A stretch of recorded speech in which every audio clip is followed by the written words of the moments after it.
Hi friends, welcome to மண்வாசம் channel. இன்றைக்கி நம்ம சேனலில் பார்க்க போகிற ரெசிபி சப்பாத்திக்கு சைட் டிஷ் தாங்க. அது ஒரு டிஃப்ரெண்ட்டான முறையில் செய்ய போகிறோம். அது எப்படி செய்யலாம் பார்க்கலாங்க. கேஸ் ஆன் பண்ணிவிட்டு ஒரு கடாய் வச்சுக்கோங்க. எண்ணெய் ஒரு 3 டேபிள் ஸ்பூன் அளவுக்கு எண்ணெய் விட்டுட்டு 1/4 டீஸ்பூன் சோம்புங்க. சோம்பு நல்லா வெடிக்கட்டும்னு சொல்லிவிட்டு அது கூடவே மீடியம் சைஸ் 2 வெங்காயங்க. அதையும் நல்லா பொடியாக நறுக்கி சேர்த்துக்கலாங்க. வெங்காயம் ரொம்ப வதங்கணுன்றதில் ஒரு கண்ணாடி பதம் வதங்கினா போதும். இப்போ இந்த அளவுக்கு வதங்கணும். பொடியாக நறுக்கி வச்சுருக்கிற பச்சை மிளகாங்க. நான் ஒரு 4 பச்சை மிளகா பொடியாக நறுக்கி வச்சு சேர்த்துக்கிறேன். காரத்துக்கு தகுந்த மாதிரி சேர்த்துக்குங்க. ஒரு தக்காளியை பொடியாக நறுக்கி சேர்த்துக்குங்க. தக்காளி அதிகமாக சேர்க்கக்கூடாதுங்க. ஒரு தக்காளி சேர்த்தாலே போதும்.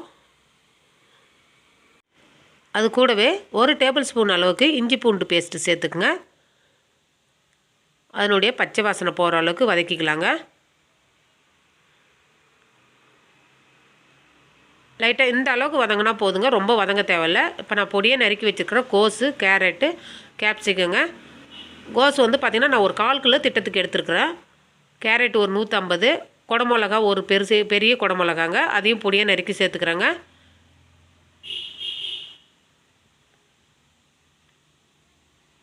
கேரட்டை பொடியாக நறுக்கி தான் சேர்க்கணும். நீங்கள் சிவில் கட்டையில் சீவி சேர்க்காதீங்க. ஏன்னா அது கொஞ்சம் தண்ணி சலசலன்னு இருக்கும். இது மாதிரி பொடியாக நறுக்கும்போது உங்களுக்கு கரெக்டான பதத்தில் இருக்குங்க.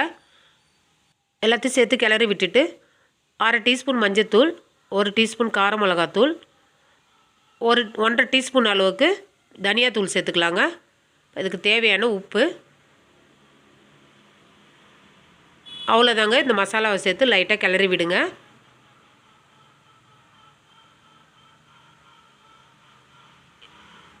இப்போ ஒரு மூடி போட்டு ஒரு 5 நிமிஷம் வேக வச்சா போதுங்க. கோஸெல்லாம் தண்ணி நீர் உள்ள பொருள்ன்றதுனால டக்குன்னு வெந்துடும். அவ்வளோதாங்க. இப்போ நம்ம திருப்பியே எடுத்து கிளறி விட்டுக்கலாம். காய் கரண்டியில் எடுத்து வெந்துடுதான்னு பாருங்கள். அப்படி வேகலைன்னா திருப்பியும் மூடி போட்டு வேக வச்சுருங்க. இப்போ கேரட் நல்லா வெந்திருக்குதுங்க. காய் வெந்ததுக்கப்புறம் நம்ம முட்டை சேர்த்துக்கலாங்க. இப்போ 4 முட்டை சேர்க்குறேன் நான்.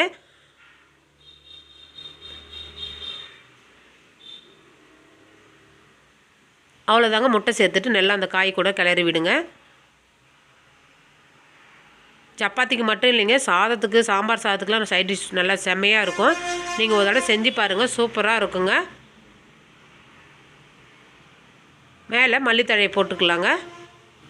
இன்னும் சுவை தேவைன்னா நீங்கள் 1/4 டீஸ்பூன் அளவுக்கு கரம் மசாலா சேர்த்து இறக்கிடுங்க.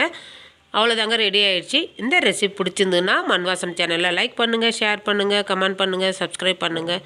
தேங்க்யூ.